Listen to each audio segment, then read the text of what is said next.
Gimel. Hanukkah is the story of a century-long struggle that culminated in the triumph of a small band of Jews and the establishment of a prosperous, self-ruling Jewish dynasty. It's the story of the transition between biblical and ancient times. It's the story of how a powerful belief in maintaining independence and doing what is right led to one of the most successful periods in Jewish history. It's our story. Let's jump back to the 4th century BCE.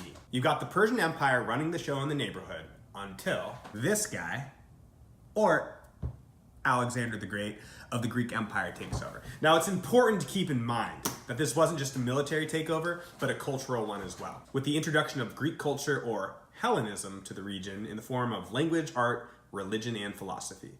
And while the military war ends with Alexander's takeover, we'll see that the culture wars go on for hundreds of years. In 323 BCE, Alexander the Great dies, and the Greek Empire is split between his two generals, Ptolemy in Egypt and Seleucus in Syria, with little old Judea becoming the battleground between the empires and changing hands 7 times over 30 years. Finally, Egypt runs the show for about 100 years, and then the Syrian Seleucids take over.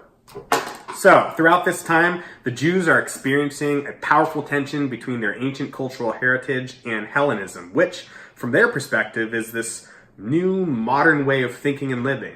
Now, during this period, Jews are faced with questions about whether to keep the old ways or update things with the changing of the times. In 175 BCE, the Seleucid ruler, Antiochus IV, tries to make that decision easier for them by outlawing Jewish practices and replacing the Jewish high priest with a Hellenist.